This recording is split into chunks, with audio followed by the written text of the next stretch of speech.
Amigas e amigos apaixonados por orquídeas. Eu gostaria de mostrar para vocês como que eu faço o replante de uma orquídea após ela terminar a floração. Eu comprei ela assim florida e eu já vou replantar ela. Então, a dúvida de muitas pessoas, né, é como vai lidar com a orquídea depois que ela termina a floração, quando a gente compra ela florida.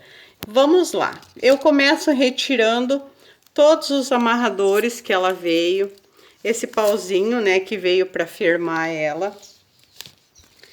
Eu vou retirando tudo.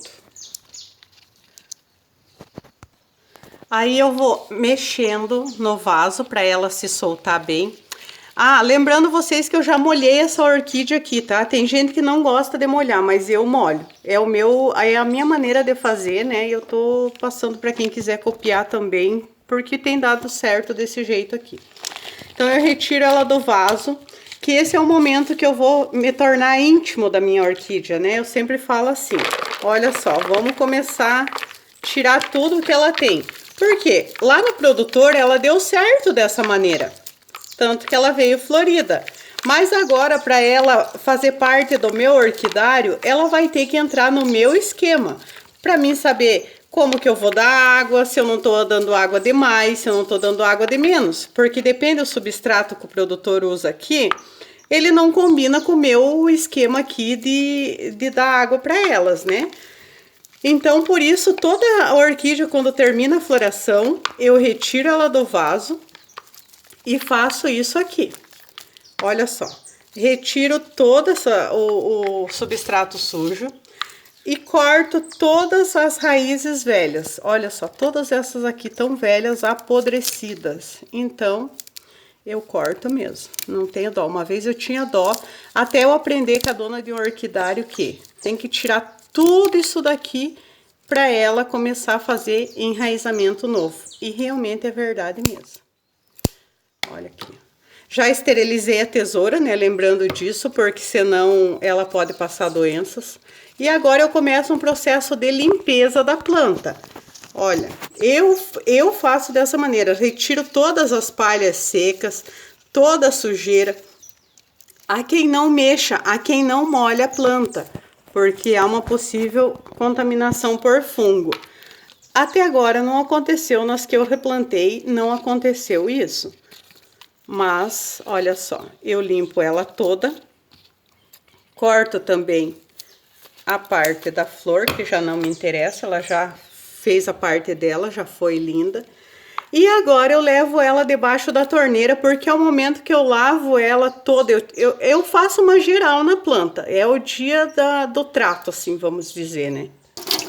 Agora aqui eu tô molhando ela. E o que que acontece? Eu pego uma buchinha com a parte amarela e eu venho assim. Eu passo nas folhas, que realmente é o momento da limpeza da planta. Porque dificilmente eu vou fazer de novo outra vez, sabe? Porque como eu tenho muitas plantas, fica difícil eu fazer esse tipo de limpeza. Então vamos lá, olha só, eu limpo ela com a parte amarela, uma buchinha bem velha assim, sabe, bem velha mesmo, que é a mais macia que tem. Eu faço isso aqui. Agora eu passo a água, lavo ela. Gente, eu faço isso aqui nas minhas plantas, tá? É normal eu fazer isso aqui, não tô fazendo só pra mostrar, não. Olha, tá sem palhas. Todas as palhas secas foram retiradas, toda a sujeira foi retirada e agora ela tá pronta para o replante. Nesses aqui que tem essa palhinha, como ele é um broto ainda, eu não mexo nessa palha, sabe? Se eu tiro assim algum excesso, alguma coisa, porque realmente ele tá muito fresquinho ainda, daí realmente pode machucar e realmente pode dar fungos, né? Então, aqui eu já tô com a planta preparada para fazer o replante. Porque daí eu escolhi um vaso de tamanho proporcional, né? Que ela vai ter o espaço também para ela crescer mais uns 2, 3 anos. Que é o tempo que esse substrato vai, assim, aguentar mais ou menos a validade dele sem ele começar a apodrecer e oxidar.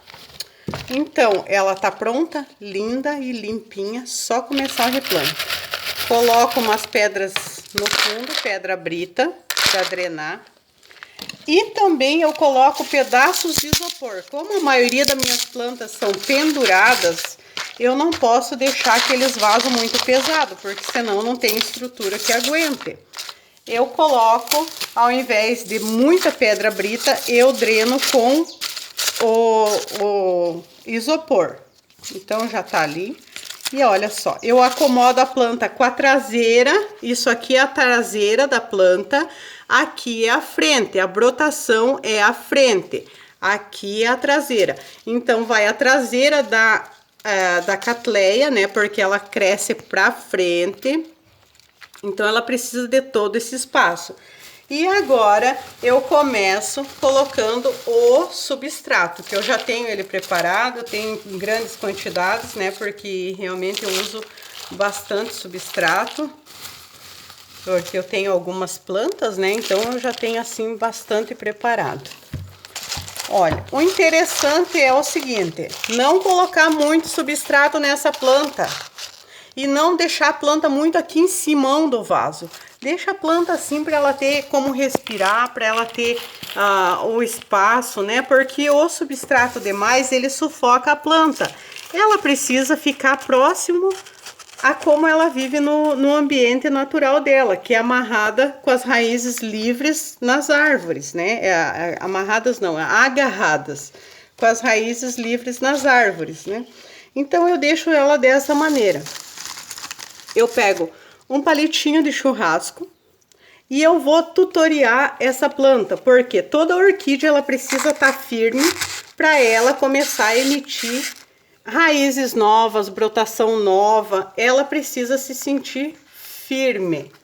Eu venho aqui, passo aqui um amarradorzinho, sem apertar demais para não ferir o bulbo dessa orquídea. Olha, aqui ela já tá quase firme. Como ela é uma planta que ela já tá com duas frentes, eu vou ter que fazer mais uma amarração aqui para ela ficar bem firme mesmo, porque ela já é uma planta mais grande, vamos dizer assim, né?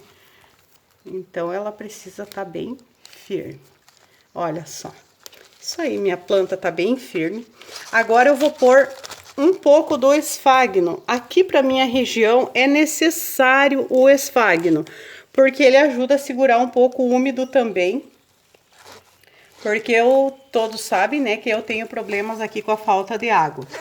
Então eu preciso de um pedacinho de esfagno assim no lado do vaso, nunca em cima das raízes, porque se ponhar o esfagno em cima da raiz, como ele fica úmido, vai umedecendo e apodrecendo as raízes, né? Porque daí a raiz não enxuga. Então, assim, pro meu tipo de cultivo, esse é o melhor plantio que existe. Em vaso de plástico e com um substrato bem drenado, bem arejado, vaso de tamanho proporcional, nada daqueles vasão enorme. O vaso enorme é para planta enorme, vaso pequeno para planta pequena, vaso médio para planta média. Tudo é um tamanho proporcional. E espero que vocês tenham tido uma noção de como fazer o replante de Cattleya. E também espero que vocês aproveitem essas dicas, porque foi assim que eu fui aprendendo a lidar com as minhas orquídeas. Foi captando uma dica aqui, outra ali, fazendo e vendo que não estava certo, que não dava certo aqui no meu orquidário, na minha região.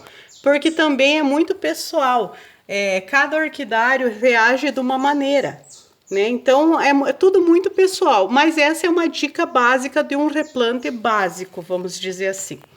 Espero que vocês tenham gostado e até mais!